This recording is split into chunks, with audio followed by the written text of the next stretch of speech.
گزشتہ کل ہماری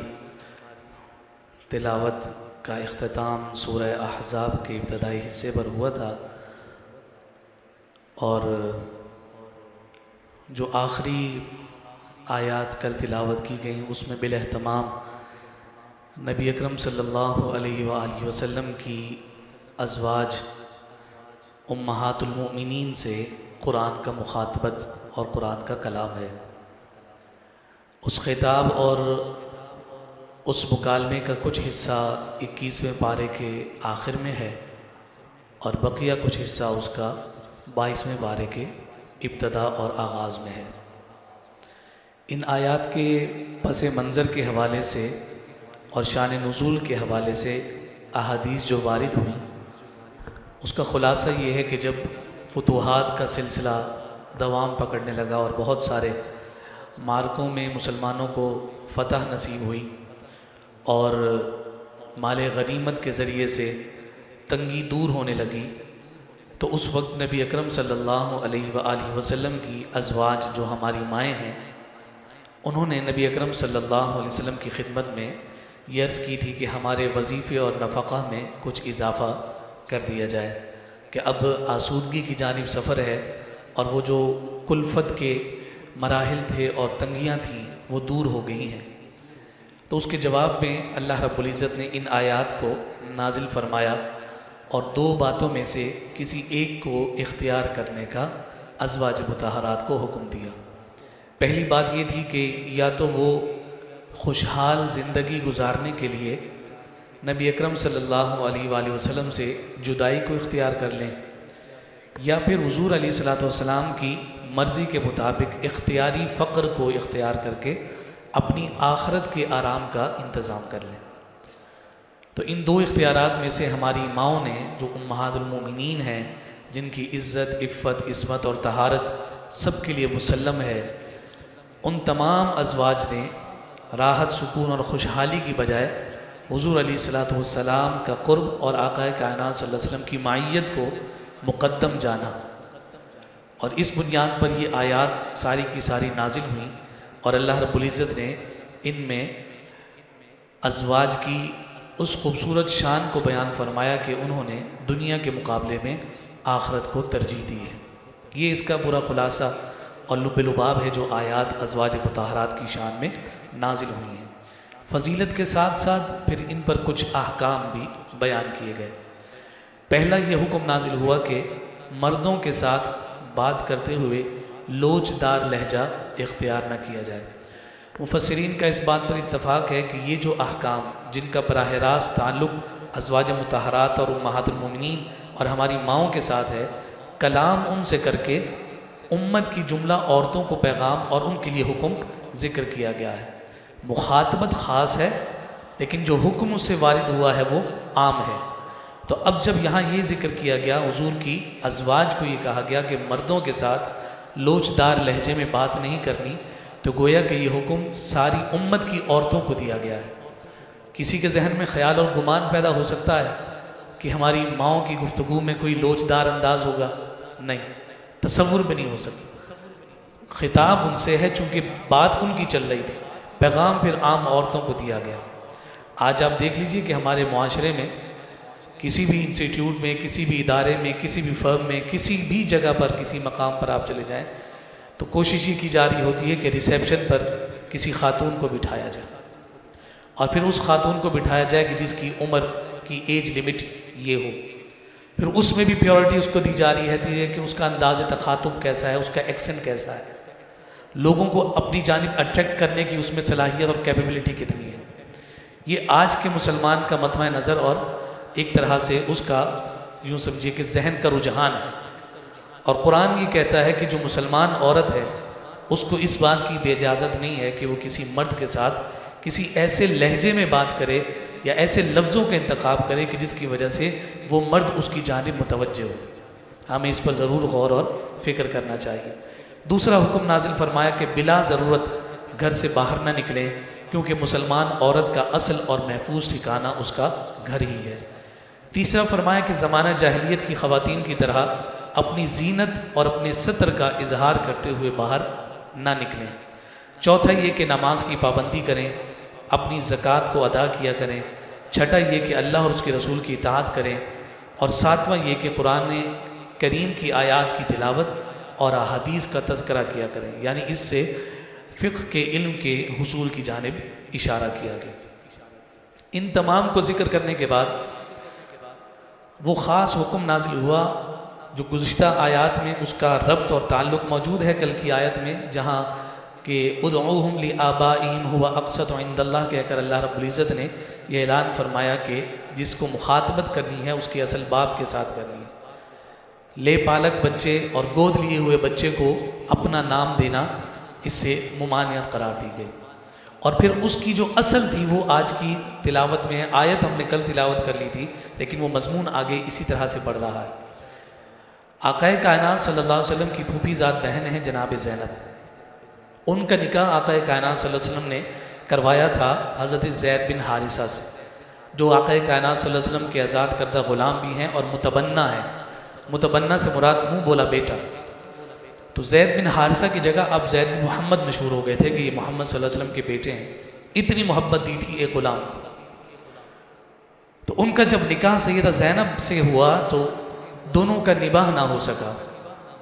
مزاج کے عدم موافقت کی وجہ سے آپس میں رنجشیں پیدا ہوتی رہتی تھیں، گھر میں کافی کلفت رہتی تھی، تو اس کی بنیاد پر آقا کائنات صلی اللہ علیہ وسلم نے دونوں کے درمیان جدائی کروا دی تھی، اور پھر اللہ رب العزت کے حکم سے نبی رحمت صلی اللہ علیہ وسلم نے سیدہ زینب سے خود نکاح فرمایا۔ ابو زید بن محمد کہلاتے تھے، منہ بولے بیٹے تھے۔ معاشرے میں یہ دستور تھا کہ بیٹے کی جو ہے نا بیوی سے مطلقہ سے نکاح نہیں ہو سکتا، تو وہاں پر یہ طعنے اور یہ اعتراض اٹھے کہ معاذ اللہ امام الانبیاء صلی اللہ علیہ وسلم نے اپنے بیٹے کی بیوی سے نکاح کر لیا، تو اس پر بھی یہ آیت نازل ہوئی ہے ما کان محمد ابا احد من رجالکم، کہ محمد صلی اللہ علیہ وآلہ وسلم تم میں سے کسی مرد کے باپ نہیں ہے۔ یہاں رجل کا جو لفظ استعمال ہوا ہے اس سے مراد بالغ مرد ہے، ورنہ بیٹوں کے تو حضور علیہ السلام والد ہیں نا، کہ حضور کے بچوں کی اور بیٹوں کی ولادت اولاد نرینہ کی ولادت ہوئی ہے، لیکن رجل کا جو لفظ ہے جو رجال اس کی جمع ہے، اس سے مراد بالغ مرد ہے، کہ محبوب کائنات صلی اللہ علیہ وسلم تم میں چلتے پھرتے کسی بھی ایسے مرد کے جو بلوغت کو پہنچ چکا ہے اس کے باپ نہیں ہے، ولاکن رسول اللہ، لیکن اللہ کے رسول ضرور ہیں۔ اس سے کیا ثابت کیا گیا؟ اس سے ثابت یہ کیا گیا کہ ایک طرف تمہیں وہ حقیقی باپ کی محبت نظر آتی ہے، وہ باپ بحیثیت صلبی باپ تو حضور علیہ السلام کسی کے باپ نہیں ہے، لیکن اللہ کے رسول ضرور ہیں۔ یہاں یہ لاکن جو ہے یہ بتاتا ہے کہ باپ کی محبت کیا معنی رکھتی ہے۔ ہم نے تو تمہیں وہ رسول دیا ہے، رسالت کی محبت کئی باپوں سے بڑھ کر ہوا کرتی۔ اب پھر فرمایا وخاتم النبیین، اور وہ نبیوں کی خاتم ہیں۔ عقیدہ ختم نبوت پر یہ آیت جو ہے وہ دلیل کے طور پر واضح اور آشکار ہوتی ہے کہ اس سے حضور علیہ السلام کی ختم نبوت کا وہ عقیدہ ہمیں میسر اور نصیب ہوتا ہے کہ اس پر ایمان لانا ہر صاحب ایمان کے لیے لازم اور ضروری ہے۔ یہ بات ایک دفعہ دوبارہ سماعت کر لیں، میں اکثر اپنی گفتگو میں یہ بات کہا کرتا ہوں کہ حضور علیہ السلام کو صرف اللہ کا رسول مان لینا کافی نہیں ہے، اللہ کے رسول صلی اللہ علیہ وسلم کو آخری نبی ماننا بھی لازم اور ضروری ہے۔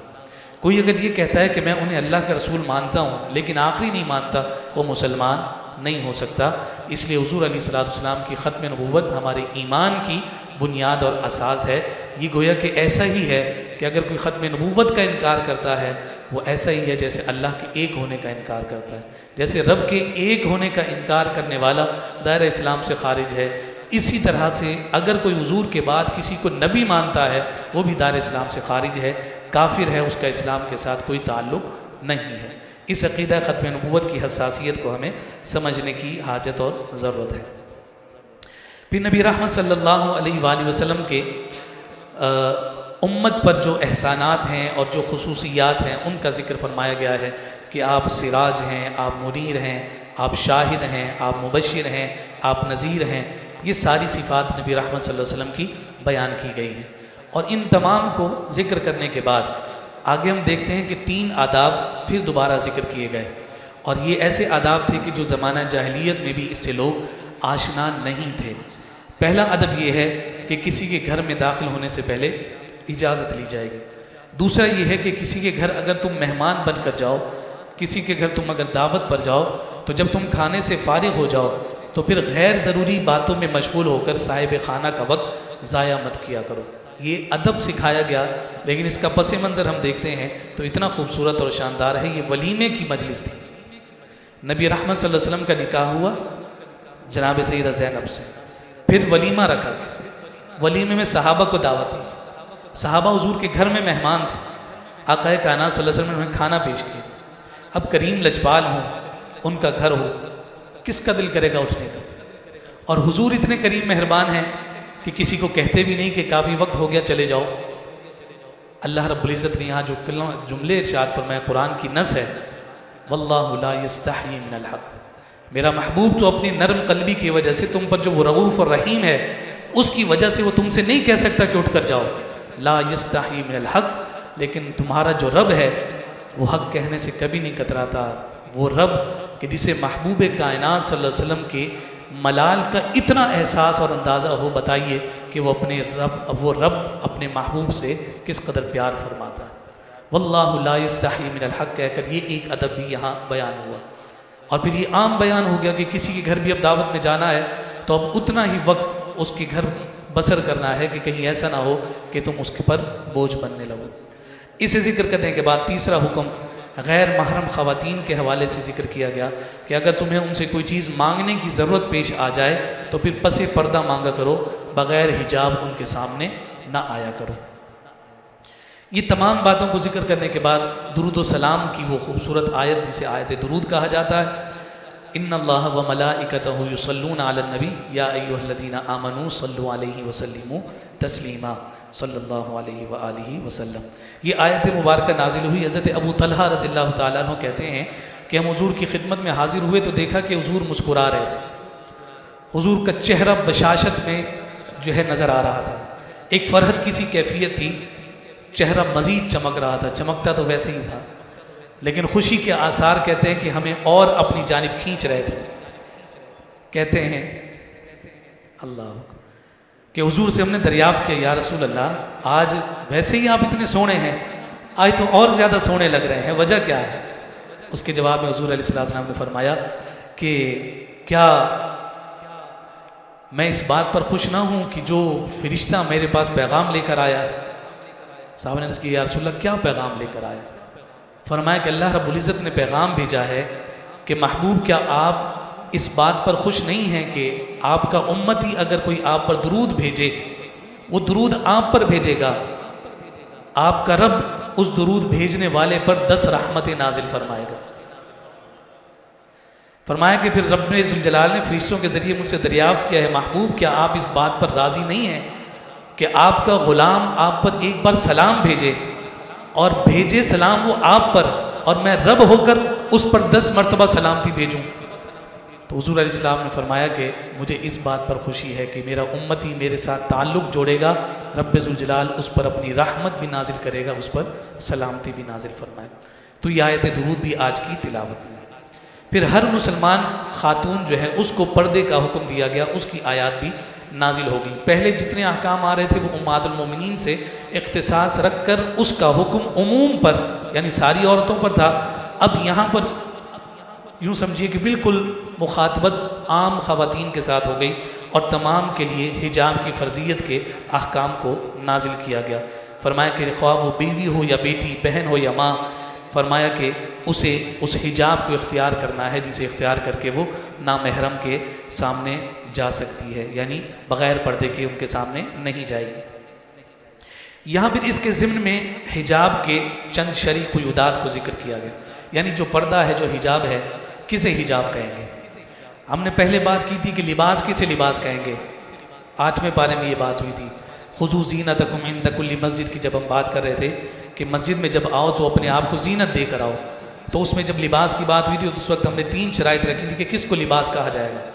پہلی شرط یہ تھی کہ اس کے ذریعے سے جسم ڈھانپا جائے گا،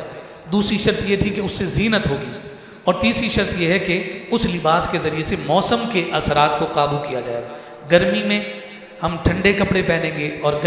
سردی میں ہم گرم کپڑے پہن رہے ہوں گے، یہ 3 چیزیں اگر موجود ہیں تو وہ لباس ہے۔ اب یہاں حجاب اور پردے کا جب حکم ہوا تو اس پر تفصیل آئی، حجاب کیا ہوگا، پردہ کس کو کہیں گے؟ پہلی بات، حجاب ایسا ہو جو پورے بدن کو چھپا لے۔ نمبر 2، وہ حجاب اپنی ذات میں پرکشش نہ ہو کہ تمہاری لوگوں کی نظریں اس حجاب کی جانب پڑیں۔ تیسرا، حجاب ایسا باریک نہ ہو کہ جس سے جسم کی رنگت جھلکتے ہوئے نظر آئے۔ نمبر 4، لباس کشادہ ہو، ایسا تنگ نہ ہو کہ جسم کے خد و خال نمایاں ہوتے ہیں۔ نمبر 5، وہ حجاب ایسا معطر نہ ہو جس کی خوشبو دوسروں تک پہنچے۔ نمبر 6، بناوٹ میں مردوں کے لباس سے مشابہت نہ رکھتا ہو وہ لباس اور حجاب۔ اور 7واں، ایسا حجاب نہ ہو کہ جو کافر اور مشرک عورتوں کی پہچان بن چکا ہو۔ جیسے آپ کو کرسچینٹی میں ننز کا جو حجاب نظر آتا ہے اس کو اختیار کرنے کا اور اس انداز کو اختیار کرنے سے منع کر دیا،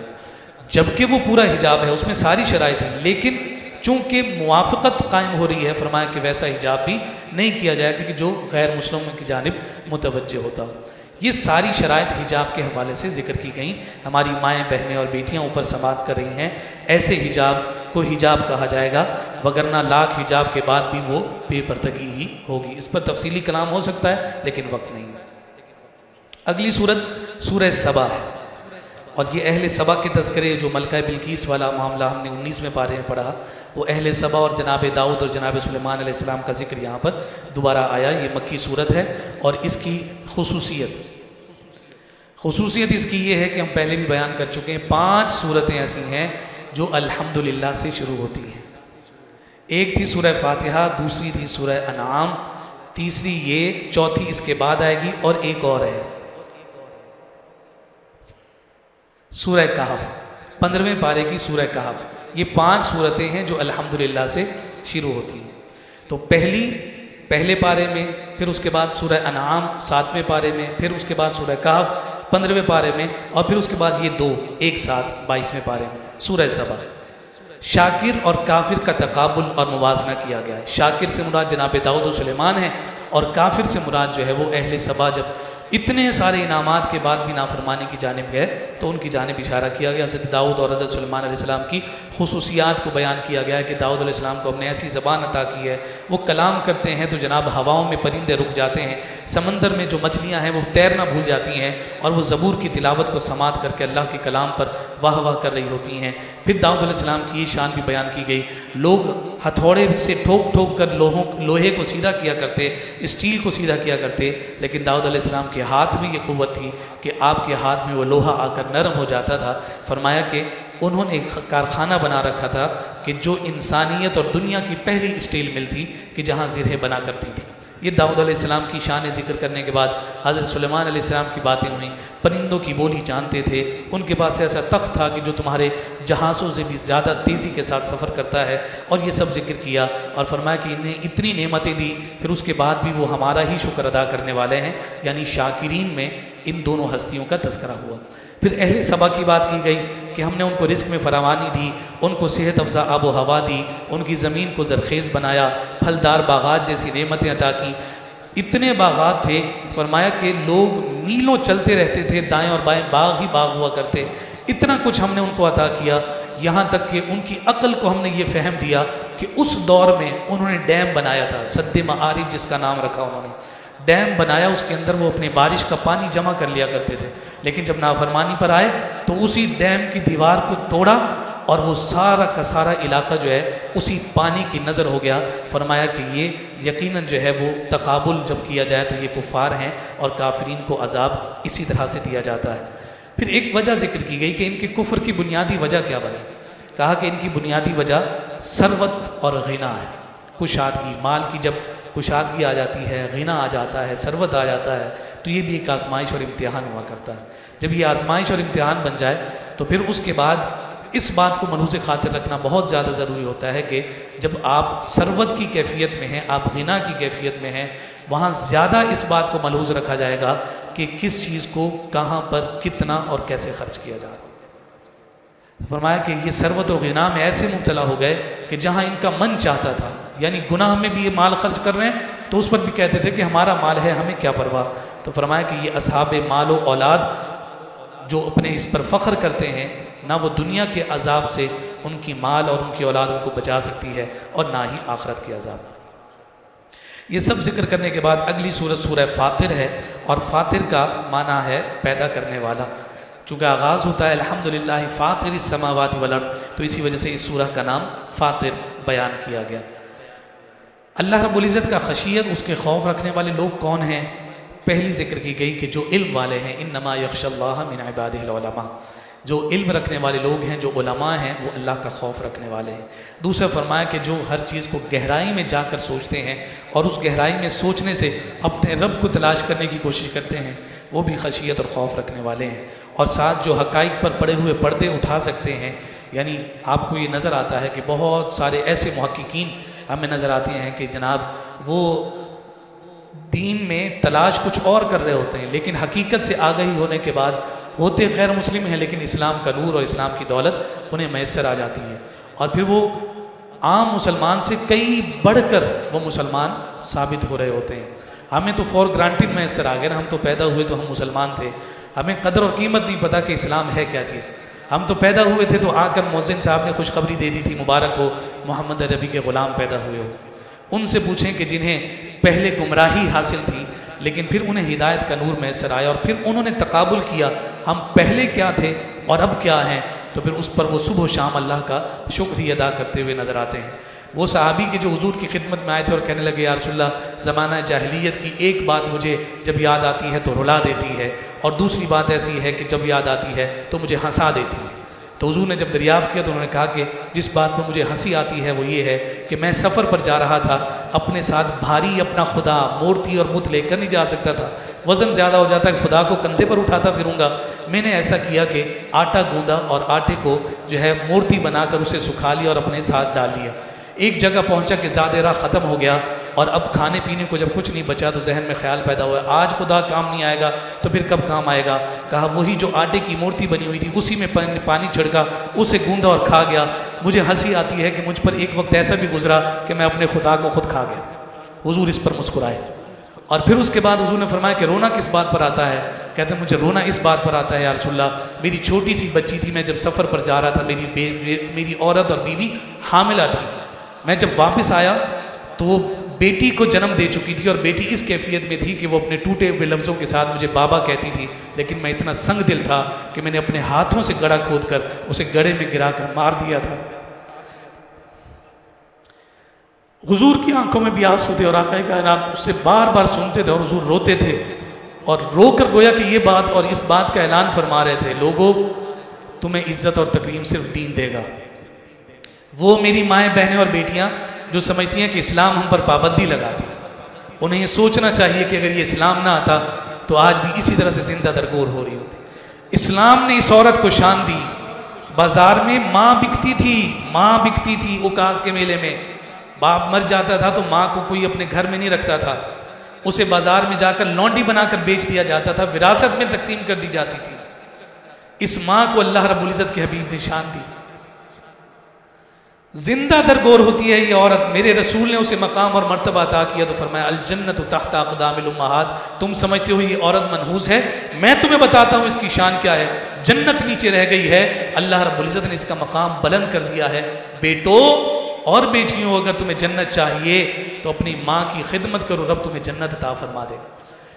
کون کہتا ہے کہ جناب اسلام دقیانوسی باتیں کرتا ہے یا کسی کی آزادی پر قدغن لگاتا ہے یا کسی کے حقوق پر ڈاکہ ڈالتا ہے؟ حق دینے والا صرف ایک ہی دین ہے اور وہ دین اسلام ہے، جس کے بارے میں رب نے کہا ان الدین عند اللہ الاسلام، کہ اللہ کے ہاں تو دین اسلام ہی ہے، باقی سب باتیں ہیں، جو دین ہے وہ صرف اور صرف دین اسلام ہے۔